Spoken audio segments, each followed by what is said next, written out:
All members are present.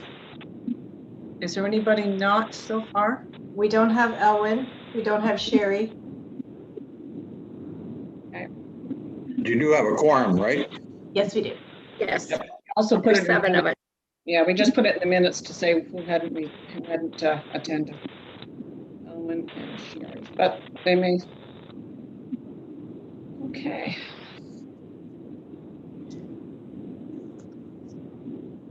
I should also advise council, those of you who attended the open house, you will see a lot of the same slides in this presentation. I'll let you know. That's a good thing, Joe. They'll be just burned into our minds. 4 years, Fran. It's been a long process, but we're almost there. We're almost there for sure. Sure. Yeah. Sort of like the light at the end of the tunnel with COVID. That's right. Okay, it's 6 o'clock. Okay, just If give we're me. ready, Cindy. Okay, so I'm just opening up the attendee screen here. Okay. And I'm going to stop the share. And we are recording. So Mayor Smith, we're ready to go. Okay, I'm going to call this meeting to order. Our first item is approval of the agenda, and I have a motion moved by Tom and seconded by Bill that the agenda for the public meeting for the new official plan for the Township of Central Frontenac be accepted as presented. Are there any amendments None. to the agenda? All those in favor? Motion's carried. Disclosure pecuniary interest and general nature thereof by any member of council tonight on any item, which is the official plan. Okay, seeing none, we'll note that in the minutes. Mayor's remarks. My only remarks is that we are here tonight to have our public meeting and hear from the public, and our last open house and our public meeting for our official plan. So with that, we'll move on to the planning report. And Joe, I'll have you, I guess I do need to do the motion first. Mm-hmm. No, we need to do the report first, right? Correct. Yeah, the report first, and then have Joe do his presentation of the report, and then you can, can do the motion after that. Okay, so Joe, do you want to just speak to the report, or Kathy, who's doing that? Joe is. Okay. Thank you, Mayor and members of council. Yeah, there is a brief report on the agenda, just in case any citizens who are involved tonight, you formally see a report that indicates that council's had 6 open houses going into this evening. The report includes a copy or the link to the draft official plan dated December 2020, as well as the map. It's called the land use schedule. This is the formal public meeting under the Planning Act, which is required for any official plan or official plan amendment. And after this evening, after we have all the comments, staff will be coming back to council with a report with a proposed final draft of the plan for your consideration for adoption. Thank you, Mayor. Okay. Okay, so I have a motion moved by Nikki and seconded by Brent that council received the Central Frontenac draft official plan report prepared by the Director of Planning and Economic Development for information, and for the council received public comments to the draft official plan, 3rd draft, December 2020. All those in favor? Everyone's hands are up? Yes. Okay, motion's carried. Madam Mayor, who moved it, sorry? Oh, moved by Nikki and seconded by Brent. Perfect, thank you. Okay, I'm just going to go through the procedure for the public meeting under the Planning Act. The Council of the Township of Central Frontenac is conducting a public meeting under the Planning Act with respect to a new official plan in accordance with Section 17 of the Planning Act RSO 1990 as amended. I will now ask the Deputy Clerk to advise the method by which notice of the meeting was given and confirmation as to the date and notice it was given. Cindy? Thank you, Madam Mayor. I can confirm that the public meeting notice was posted on the Central Frontenac website on April the 22nd, 2021, and the ad was placed in the Frontenac News and the April 29th edition. Okay, thank you. Any person who wished to receive a copy of the minutes of the public meeting, a copy of the report, or notice of the decision should indicate their full name, address, postal code, and contact numbers to Cindy Diekman, Deputy Clerk, at the contact information provided in the report.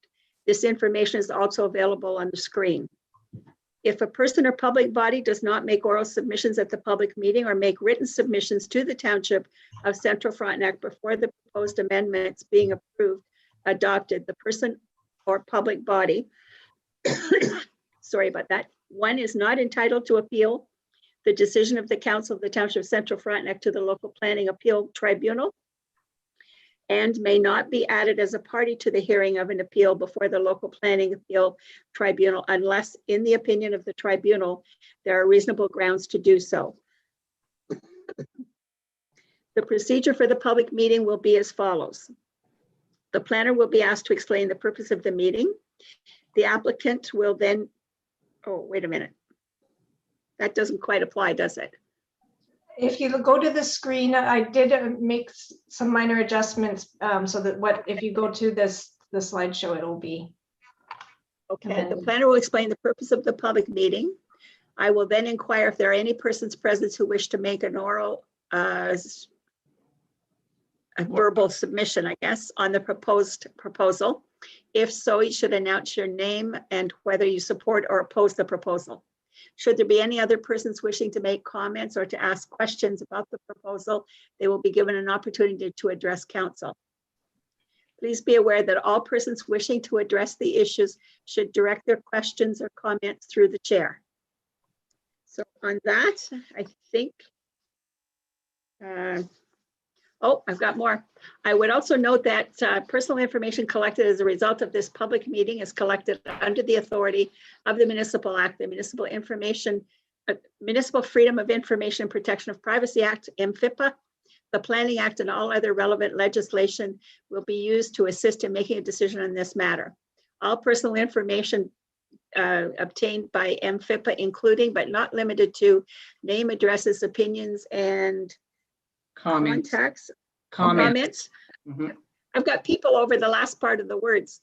Comments collected will be made available for public disclosure for members of the public after the meeting through requests and through the website of the Corporation of the Township of Central Frontenac. Questions regarding the collection, use, and disclosure of the collected information may be directed to the clerk. Yeah. I will now ask Cindy, Deputy Clerk, to advise how members of the public may participate in this meeting. Thank you, Madam Mayor. Similar to the open house we had, when the meeting is open to the public, we will ask the public if they have any questions or comments. The members of the public wishing to speak should use the raise hand feature at the bottom of the screen, and that's shown in red if you're joining us by the computer. If you're joining us by telephone, you can do the same thing by dialing *9 to raise hand feature and to notify us that you would like to comment during the public portion of the meeting. If you have problems and you can't hear the chair or the chair can't hear you, you can check your audio settings, which is located in the bottom left of the Zoom screen, and you can see the audio settings highlighted in red here. You can make sure if you have audio problems that the automatically adjust volume is selected in the audio settings, that's highlighted in pink. This will automatically adjust the volume of your microphone and speakers, or you can move the microphone and speaker sliders up here to increase the volume. If you're connecting via smartphone and are unable to speak, you will need to permit audio controls for Zoom to access your microphone in the audio settings of the phone. If you experience any technical difficulties and you cannot speak, please send me a chat message to the host of the meeting, or you can send me an email with your comments. The moderator will identify those who wish to speak, and what we'll do is move them over into the queue so that they can answer their question. I will let you know when it's ready when you're unmuted and ready to speak. And for the benefit of the panelists, please identify yourself before beginning your comments, especially if you're joining by telephone. That's it for me. Okay, so Joe, we will turn the meeting over to you.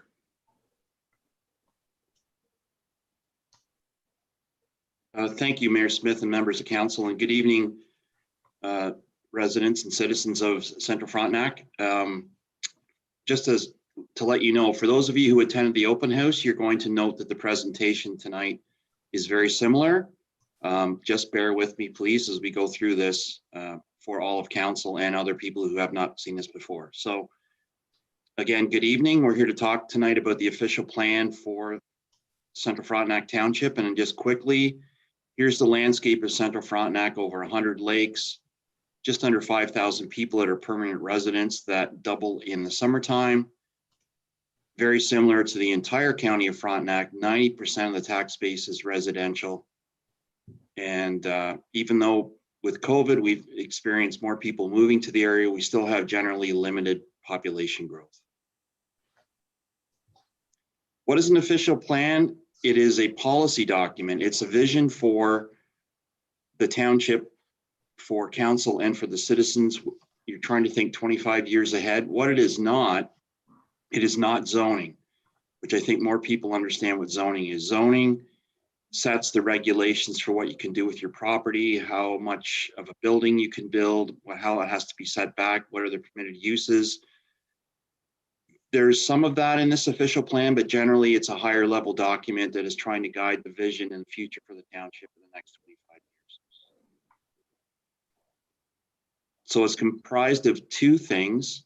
There's the actual written policy. And again, that is available on the township website, as well as what's formally called the land use schedule, the map, which indicates what type of land use is expected in that area. So the draft official plan that is before council tonight is the third draft that was received by council in December 2020. There's 5 pieces to it. And again, if you have not looked at it in detail, I invite you to do so. It is on the township website. Next, please, Cindy. And just to give you an idea of what's required for the township in terms of putting policies together, it is the provincial policy statement, which was updated in 2020, is the most important document that all official plans have to follow. Now, we started this process in 2017, so the December 2020 version, planning staff went through it again and updated all the policies to make sure it was consistent with the provincial policy statement. The county official plan also is important. It has to conform to that plan, and I'll talk about that in a moment.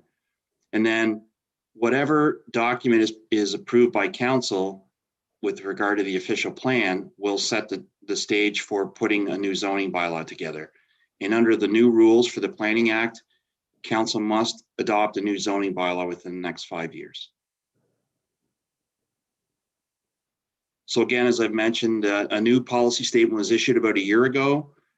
Staff have gone through that in detail, and the December 2020 document, we've made all the changes necessary to make sure that it conforms to the new PPS. Next, please. So the county has an official plan. The first one ever was done in 2016, and it's a very high level document. It's not intended to prescribe to any township what they're going to do in terms of their planning. It's a high level document that tries to promote collaboration, watershed planning, and you can see that there has been a number of regional studies we've done at the county level that have been helpful to do the township official plans. The Natural Heritage Study, Private Road Study in 2016, which is essentially a study that looked at how to allow new development on cottage roads that make sure that they're done appropriately. And then most recently, the Communal Services Study, which is trying to promote a different form of development in Frontenac County that would allow new development on shared water and sewer services, which could have a significant impact on parts of Central Frontenac.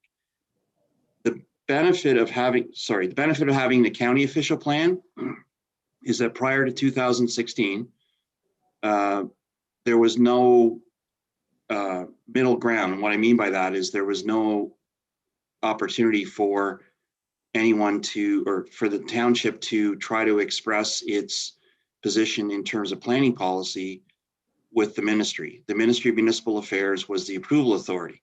So the last official plan that was approved, it took 2.5 years to get approved by the ministry. In this case, the County of Frontenac, now that it has an official plan, is the approval authority. And the benefit of that is twofold. Number one, there's 8 councillors from Frontenac County that are sitting at the table to make the decisions, 2 of which are from Central Frontenac. And secondly, the approval process is going to take much less time. The goal here is to have Central Frontenac Council adopt the plan in June or July, and then it'll be in front of County Council in September with a very good understanding of the councils around that table of what the vision is for Central Frontenac, and we'll likely approve it in September. Next, please. So Central Frontenac Council has done a lot of consultation. There's been 6 open houses since 2017, most recently last month. We've had special sessions on the waterfront, on growth, on rural areas. We also had a session that was a lot of conversations about the future of Sharbot Lake. So there's been a lot, and they were well attended. So very good attendance, and council has done a very good job in terms of asking the public what they think of the plan. So just quickly over some of the policy areas in the official plan. The rural area, and the rural area covers the majority of the land area in Central Frontenac. And it has a wide variety of land uses, lot sizes, lakes, wetlands, etc. So we're trying to promote future development with regard to a variety of uses: farming, commercial, small businesses, and that the township will help be sustainable in that manner. Next, please. Particularly with rural residential, there is policies that promote residential development in rural areas, and there is a lot size of about 2 acres that's recommended with on-site water and sewage disposal. And there's also 2 zones: limited service zone and rural zone. The limited service zone is for lands generally adjacent to water bodies, and the intent of that zone is that it's a recognition that the township does not maintain the road or provide any municipal services on that road. Next, please. There's also a section on commercial and industrial uses. And again, thinking about the variety of lot areas and diversity in the rural area, it permits a variety of commercial uses, potential industrial uses, and depending on the use, whether it's commercial or industrial, and depending on the size of the lot, council may want to do site plan control, which is making sure that whatever happens on that property is well developed. Next, please. So in Central Frontenac, unlike South Frontenac to the south and Frontenac Islands, the Wolf Island, Howe Island, there is no prime agricultural land in the area. However, there's a lot of farming happening in the area. So this policy section is to recognize that we need to support that farming. It talks about a variety of uses that are permitted and also farm-related uses. Next, please. So the provincial policy statement from 2020 made specific changes to promote different, what are called farm-related uses that are helping farmers to support their income and make sure that their farming continues. So there is a policies in the official plan that talk about potentially additional uses like farm accommodation that could happen on the property that would be implemented in the zoning bylaw that would make sure that the farms can continue. Next, please. So there's formal settlement areas, and that's a terminology that comes out of the Planning Act and the provincial policy statement. The settlement area generally is an area that's a village that has a variety of uses in it, not just residential, but it can have commercial, it can have some community facilities like a church or a hall. Currently the official plan has these communities designated as settlement areas. It does not include Elm Tree nor Godfrey, which are in the current official plan. And that is a staff recommendation based on the definition of settlement areas. Next, please. So just to confirm that the village of Henderson, which originally in the draft plan was not included, has now been included by council resolution, and it will be included in for the final version of the official plan.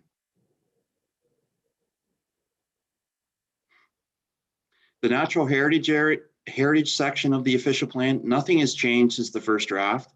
It's very comprehensive in terms of making sure that the environmental protection areas of Central Frontenac are protected. I should note that there is a policy that talks about the Algonquin to Adirondacks Park Corridor, which is an organization that is trying to make sure that the habitat between Algonquin Park and Adirondack Park is well protected so that wildlife can move freely through there, and that is recognized in this official plan. Next, please. Just to show you, give you an understanding of how much land is natural in Central Frontenac, you'll note that just under 20% of Central Frontenac is Crown land, that 10% of the entire geography is water, is lakes, and there are 11% area of wetlands as well. So it's an important consideration with regard to the township. Next, please. Just to talk a little bit about the Algonquins of Ontario. So here's a map that illustrates the entire Algonquins land claim area that was established in 1983 by a proposal from the Algonquins to the federal government, the provincial government. So the township doesn't have any involvement on this if you're not aware of that. It includes almost all of Frontenac County. You can see the boundary going right down to the south. So as part of putting this plan together, council consulted with the Algonquins of Ontario. And the revised official plan includes comments from the Algonquins, and I've got quotes around these slides because that's exactly what they have described to council about the review of their official plan. And those words have gone right into this draft, this December 2020 draft. They support economic development. They support the policies in Sharbot Lake, which I'll talk about in a few minutes, to become a major area to help economic development in Central Frontenac. Next, please. There's a parkway concept on Highway 7, which I'll talk to, and again, the Algonquins support that. They support protection of the waterfront, and then in terms of water itself, they wrote that water in all forms is considered by the Algonquins to be the lifeblood of Mother Earth. And those words have been put right in this draft official plan. So section 4.8 covers the waterfront area. And here's the overview of what's in there. To protect water quality, it defines the waterfront area as generally being 500 feet from any water body, and that comes out of the county official plan. So what you will note in the map, the land use schedule, is that there's nothing designated waterfront in the official plan. That will be dealt with in the zoning bylaw. We will do a review of all the water bodies and establish a waterfront zone, but it's not included in the draft official plan. Next, please. I just want to talk a little bit about this section, general development policies. Next, please. So I highly recommend you look at this section, but it talks about how important it is to protect the character of the waterfront area, the permitted uses, and the waterfront lot size, which is 2 acres with 250 feet of frontage, which essentially allows for a lot of 250 feet of frontage by 350 feet depth, which gives plenty of room to allow a new development back from 30 meters, 100 feet from the waterfront. maintenance of vegetation, tree coverage, etc., and make sure that there's shoreline protection. Next, please. There's other possibilities for the council to look at tree preservation bylaws. There's policies on how do we allow for development on existing lots. Also, an environmental impact study may be required for certain developments that are in front of council or the committee of adjustment in terms of vacant lots that may have some challenges to them. There's policies with regard to waterfront access development, servicing, and then making sure that the lake itself is protected from an aesthetic point of view. Next, please. There is a special policy section on a lake called White Lake, which is north of Highway 7. And you can see from this map, the area highlighted is lands that are currently owned by the province. And with the exception of the 2 islands, the other land area is for a fish culture station. Next, please. So as noted here, this fish culture station has been in place since 1933. No fishing is permitted on White Lake. It is, quote unquote, a certified fish sanctuary by provincial regulation. The lake has high water quality, and so this special policy section is to try to make sure that the lake is well protected and well maintained over the long term. Next, please. Then there's a policy section on Sharbot Lake. It's called Destination Sharbot Lake, to recognize that there's a lot of potential in this area for future economic development. Next.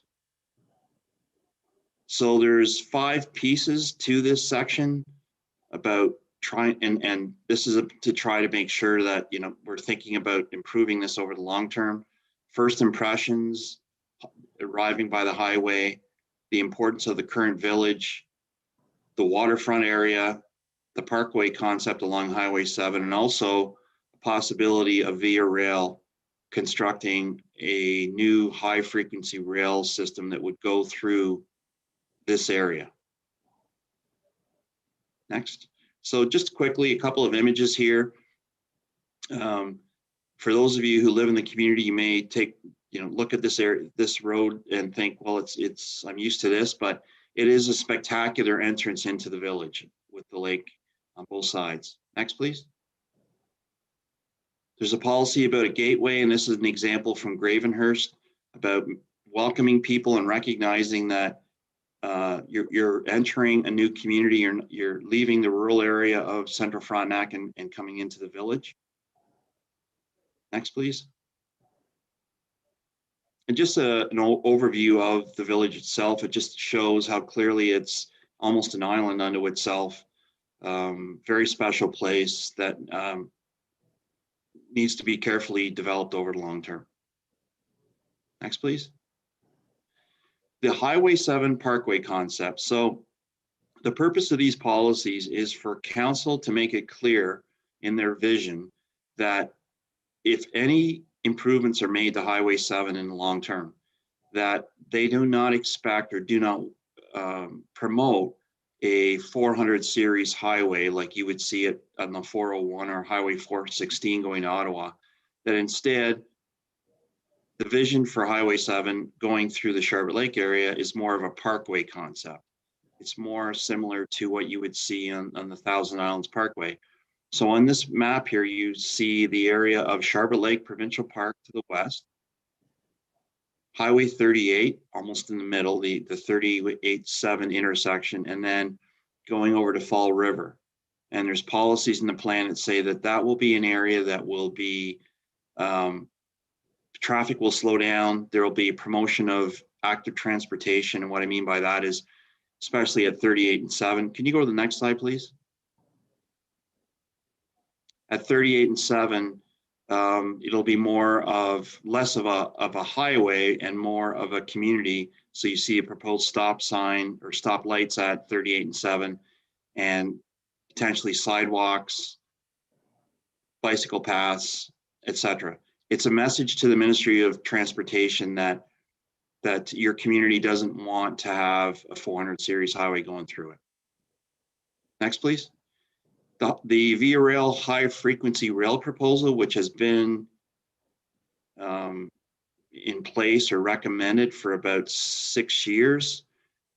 It is a proposal to take a new rail line from downtown Toronto to Ottawa, Montreal, and eventually Quebec City. You'll note on this map that Sharbot Lake is illustrated as a potential stop. The purpose of this policy is just to say that the community and council support the high frequency rail proposal and support a stop somewhere around the Sharbot Lake area, which would help for economic development. Next, please. That's the end of my presentation, Mayor Smith. So I'm going to stop and turn it back over to you.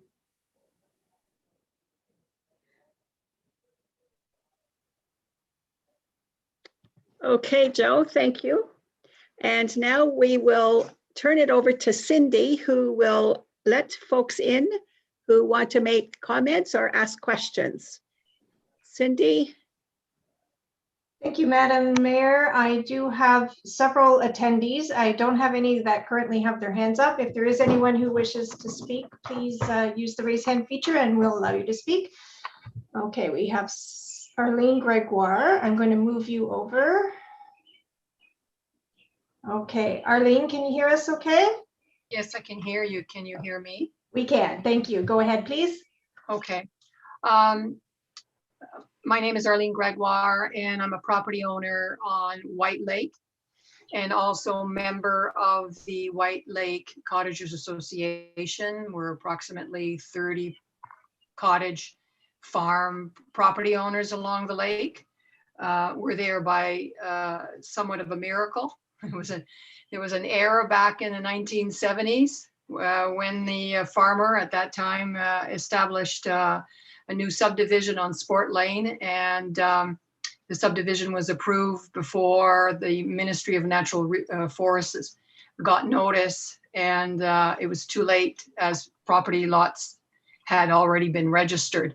So back then we got together with the fish culture station and agreed not to have motorboats before the ban came into effect for fishing and motorboats. We agreed to assist the fish station to undertake their operation and, you know, maintain a low profile at our end of the lake. And that kind of set the stage of our activities for protecting the lake and keeping the lake pristine. And I have to commend council and Joe and his staff in coming forward with a specific section in the official plan that speaks to a higher level of protection for this lake, because all it takes is one zebra mussel to come in and brought in by a foreign watercraft, and the lake waters, we've determined that our water is perfect for zebra mussels. So it only takes one being introduced inadvertently, and we inadvertently impact the fish culture station as well as the quality of the water for all of us. So I applaud the specific section that you've set aside for White Lake. And also the fact that you will be overseeing development going forward at our lake through development processes, such as a subdivision agreement or a condo lake development or site plan control, because there will be a need to have the microscope over future developments to ensure that it doesn't impact the lake. Until now, there hasn't been a big demand to develop lots on our lake. It's been slow, and as a result, the incremental increase of occupants on the lake has had minimal impact on the lake. It's easy for us to meet with them, have them join our association and convert them to becoming environmentalists. But my concern going forward is that these development review processes will protect the lake through how it controls the change to the land, you know, where the septic systems go, where the roads go, where the buildings go, etc. But there's still a concern for what happens to the lake with a spike in occupants should a large development get approved. Right now, the official plan speaks to larger minimum lot sizes of 4 acres, which is what we have in place presently in the current zoning bylaw. It has the same frontage, lake frontage, minimum lake frontage of 91 meters, which is the same in our current zoning bylaw. So those have worked. But what's missing is the current zoning bylaw has frontage and rear frontage, roadside frontage equal. So that stopped the occurrence of having ribbons of lots being created, really long lots that go back to a road, and they still meet the 4 acres, they still meet the 91 meters, but they just go as far back. So we're concerned with proliferation of creation of lots. So we would need to see what's currently in the zoning bylaw, which is lakefront, roadside frontage, the same minimum width, to maintain that level of care that we have presently. Certainly, we would like to see, you know, greater protection being afforded to the lake in order to ensure that there's no inadvertent introduction of an invasive species that will impact the water quality, which would then impact the fish culture station. And certainly we would, you know, ask council to consider, until we have a lake plan that gives us guidance as to how much development is okay for White Lake, that we maybe go bigger right now and double the minimum lot size or increase it to 6 acres, until we have a better feel as to how much use by humans can this lake take before it's too late. Because we don't want to damage the water, because then it's irreversible damage potentially to the lake, the water, as well as to the fish culture station and the fish sanctuary. So we realize that 4 acres is a doubling of what's the norm across the waterfront areas for White Lake, but that is what we've had before. And because of the pressure of development that's coming from everybody who's living in Toronto or Ottawa or Kingston, we're concerned with big developments that may be approved through your development processes and introduce a spike of growth that may not be sustainable. So being that the official plan sets the parameters that then the zoning bylaw flows from, we're asking that you consider, for an interim basis, until we have clear guidelines as to what is too much for White Lake. I've spoken to MNRF, and they don't have a standard for this type of situation because they've never had to deal with it. They have standards for lake trout lakes that are at capacity, but they don't have a standard to protect their investment and the province's investment in that fish culture station. So I'm just raising the question that would council consider increasing the size, minimum size for the lots, as well as frontages on a, you know, however long it takes for us to come forward with clear guidelines as to what's the best for our lake. It may be it'll come back to 4 acres is fine. And it may come back that no, 6 acres is what is needed in order to reduce the number of lots that could be created. We don't want to stop development. We just want it to be gentle on the lake, and the less in this case is more. So I thank you very much for your assistance and for your wonderful official plan and your staff and all the work they've done. Much appreciated. Thank you, Arlene. Joe, maybe, is that something that we could deal with in the zoning bylaw to actually zone lots on White Lake larger than what is in the official plan? Is that a possibility?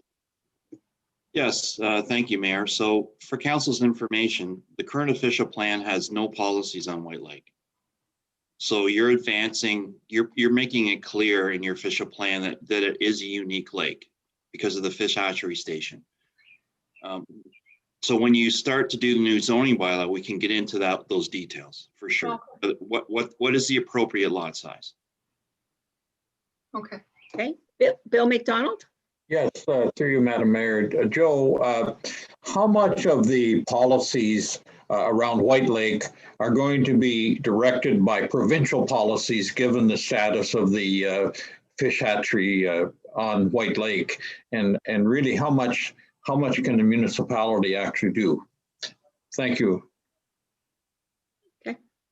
Through you, Mayor, that's a good question. So there's a couple of regulations on White Lake that are specific. One is federal and one is provincial.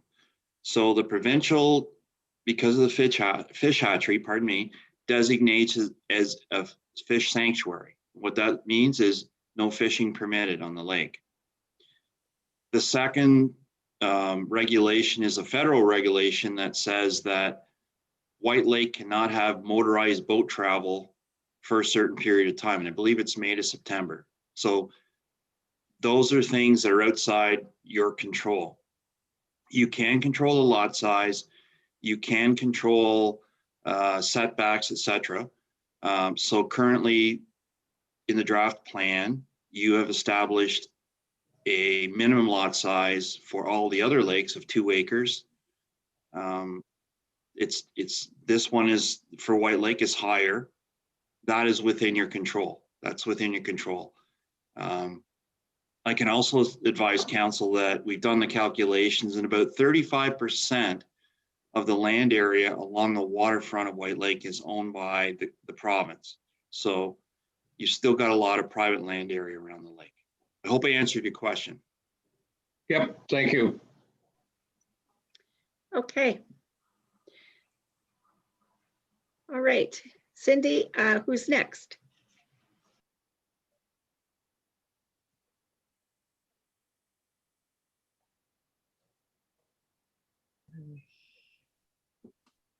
Charmaine Jones.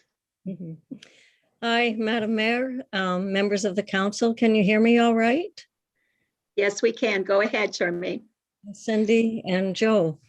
I think Joe's picture of the entry into Sharbot Lake showing the 2 large water bodies that really says it all. I think the lake and the water quality is one of our most important assets, especially if we hope to grow, and I gather we do hope to grow tourism here.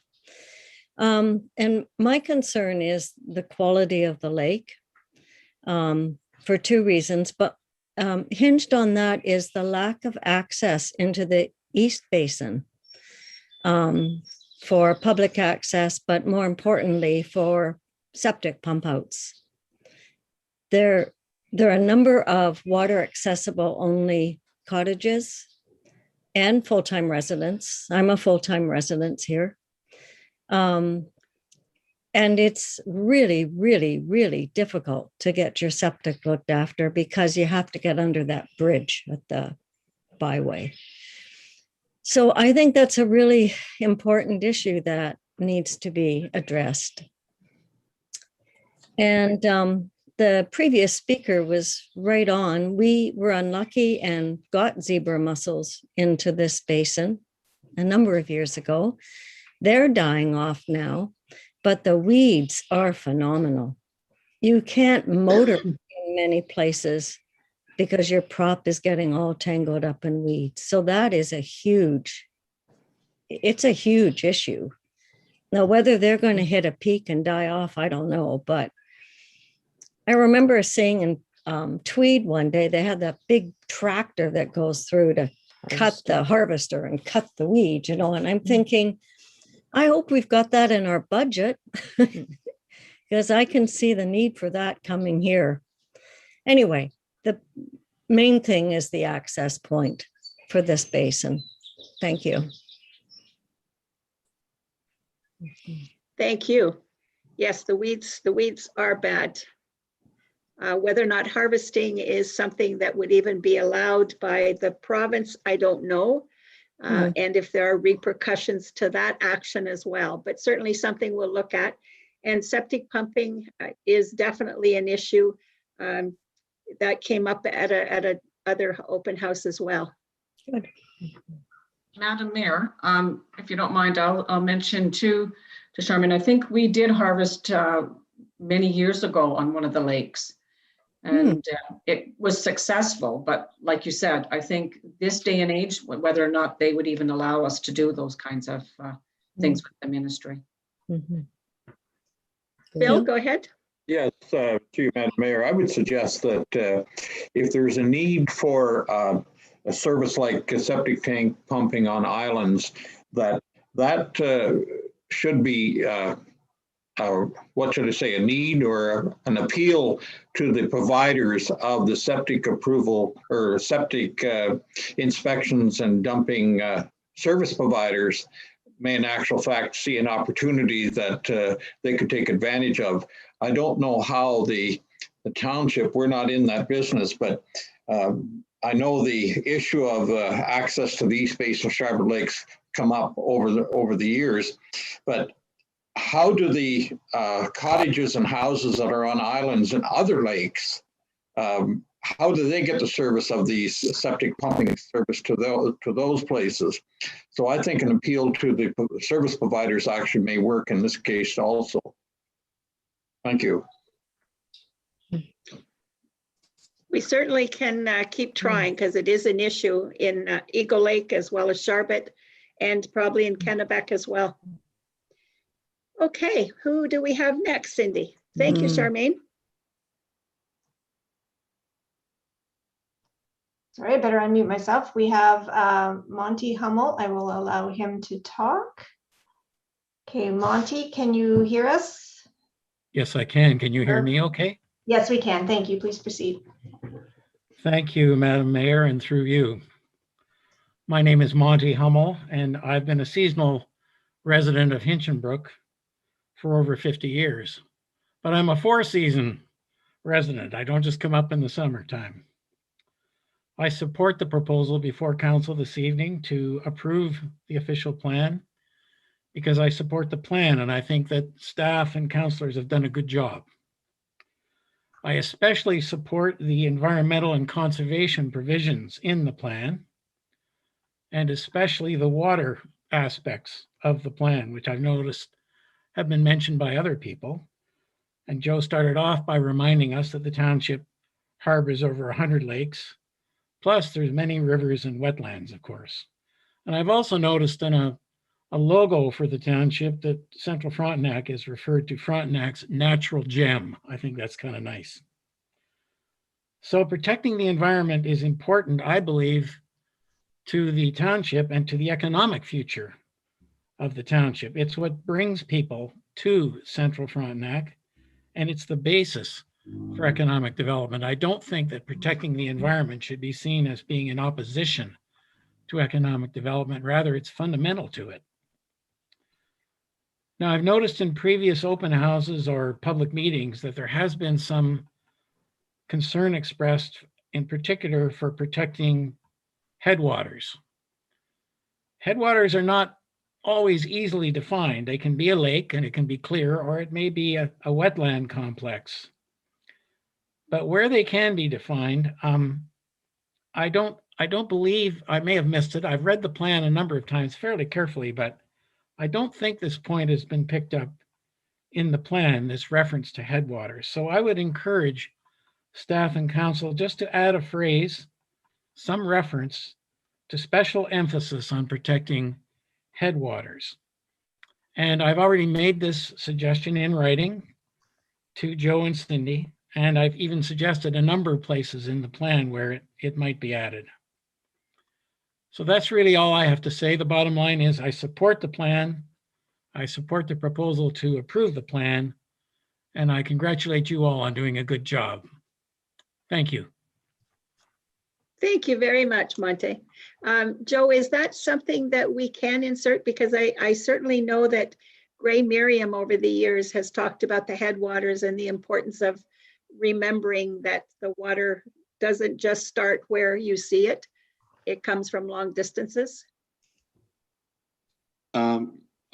Yes, and first of all, thank you, Mr. Hummel, for your comments, and you've been involved in this process for a while, so thank you very much for being an involved citizen, but I will take a look at it. The other thing I can advise council is that I will be going to county council for a budget proposal to update our natural heritage study. Councillor McDonald, Mayor, next year, beg your pardon, but it will include things like that, and I hope, but it will be a request for you to do that. But headwaters, I will do some more research on that, and I will get back to you on that. Thank you. Okay, Bill. Francis, through Madam Mayor to Joe, why not the terminology of the watershed instead of headwaters? Because there may be an actual fact a stream coming into say Sharbot Lake. I know for a fact that there's many more than one stream coming into Sharbot Lake, but why not use the same terminology that the Conservation Authority looks at and we gave the regulations, and that's basically watershed. Because Mr. Hummel is absolutely correct. What happens upstream, I could own a piece of property that's maybe a mile from, say, for discussion purposes, Sharbot Lake, and I have a stream going through my property. So what I do on that stream is actually going to affect Sharbot Lake. So I'm wondering if watershed terminology should be used somewhere in our plan. Thank you, Madam Mayor.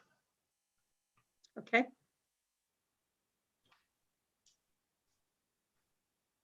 Joe, do you want to respond to that?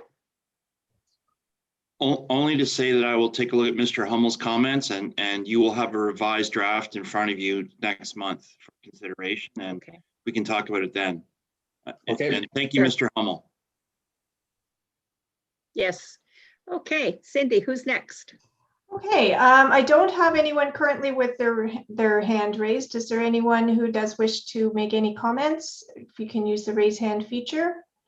And I lowered the hands of the previous folks, but if you were considering another comment or wish to speak again, you can raise it again.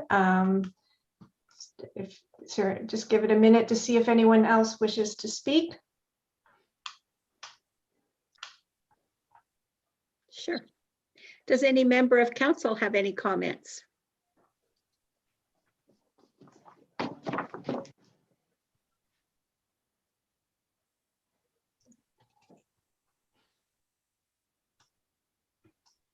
Okay.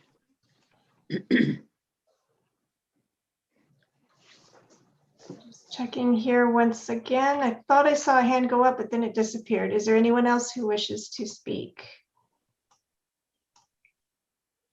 Ms. Mel Marks wishes to speak. I'm going to move him over or her over. Mr. Marks, can you hear us? You are muted. Can you unmute your microphone? Okay, I'm unmuted. Perfect. We Thank you. can hear you now. And I can hear you. I was just wondering how important the water quality issue is. I was wondering whether there's what's the connection between the policy and the mandatory inspection for appropriate septic systems in many of the lakes. We're in Sharbot, but we're on an island, and it's been years now since this recommendation was made, but not much progress has been observed. And certainly the septic issue that was brought up before has not been addressed at all satisfactory. We have a septic system on Craig Island and Sharbot Lake, and we just have not been able to find anyone to pump it out. Right. Again, right now in the private sector, there doesn't seem to be any hauler that will invest in putting a barge together that they will look at doing island properties. I know the Eagle Lake folks were able to get someone, I believe, from up around the Muskokas or Halliburton area 3 or 4 years ago. But since then, I believe that person is out of business. So it is something I am going to write to the ministry to see if something could be done to see if the province would look at offering some investment dollars for folks to consider getting into this business. But I'm guessing liability insurance is the big issue that makes it so expensive for them. But certainly something that I intend to write some letters about. Whether or not that will get us anything, I don't know, but we can give it a try.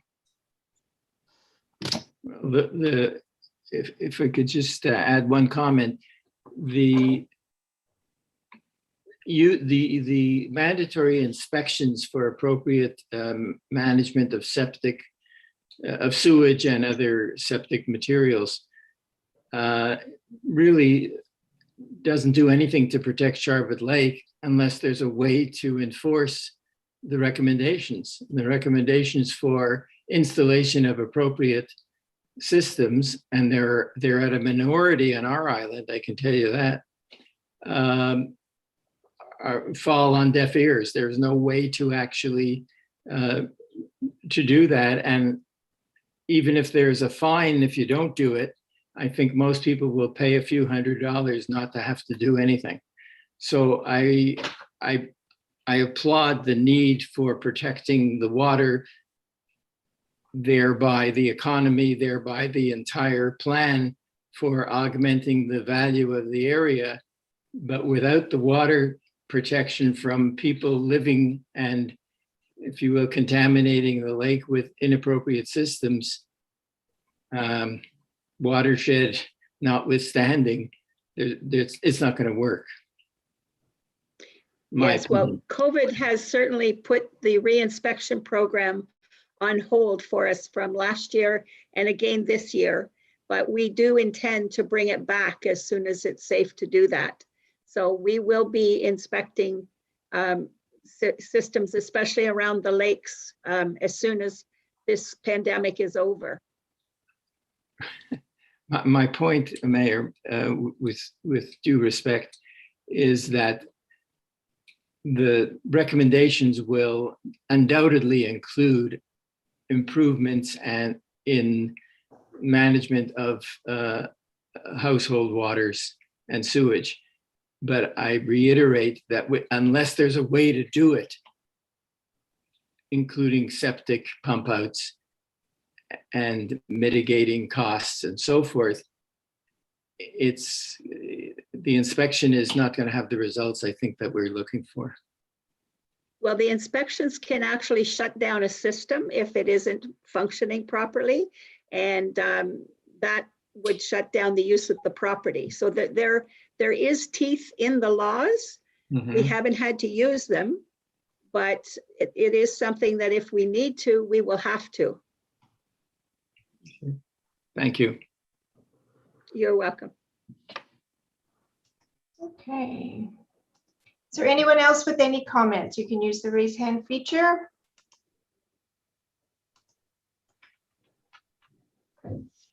There's nobody else with their hand raised, Madam Mayor. Okay, well, it is close to 7 o'clock. Good discussion, good input from everyone. I'm just going to read the closing part of our public meeting. The public meeting is now concluded. I would remind any person wishing to receive additional information to provide their name, address, and postal code and contact numbers to Cindy Dakeman, Deputy Clerk, to the email addresses or phone numbers that's on the screen on the website. Call the office if you don't have those. So that concludes our public meeting. And I'll just put up the final slide with the next steps so everyone is aware of the next steps of the process. So, Joe, do you want to go over the next steps? Or would you like me to? You want me to read them? Or Mayor. Joe? Sorry. No, I would ask, Joe? Mayor, you should go ahead, please, and thank you. Oh, okay, all right. So today is our public meeting. June and July, Township Council will look at the adoption of the plan. And as Joe mentioned, hopefully September, County Council will be looking at the approval of our plan, and then it will be in place. And then the next step after that is we will begin to work on our zoning bylaw. And again, that's not going to happen overnight, but we will continue to work towards putting the teeth to the official plan that we have spent so much time putting together, and to make it the best plan that we can. So that's the next steps. Is there anything else we need to discuss at this meeting? If not, I have a motion. Nothing else, Mayor. Moved by Victor and seconded by Cindy, that bylaw 2021-33, being a bylaw to confirm the proceedings of the public meeting for the new official plan for the Township of Central Frontenac, be read a first, second, and third time, and finally passed this 18th day of May 2021. And further, that this meeting be adjourned until 4 p.m. on the 25th day of May 2021, said meeting to be held virtually. And it is exactly 7 o'clock adjournment time. Thank you very much, everyone. Thank you to all the participants. Great to have so many people give us their input. Now, there's time to have your supper now, and a good evening. Good night, everyone. Night, everybody. Night, everyone.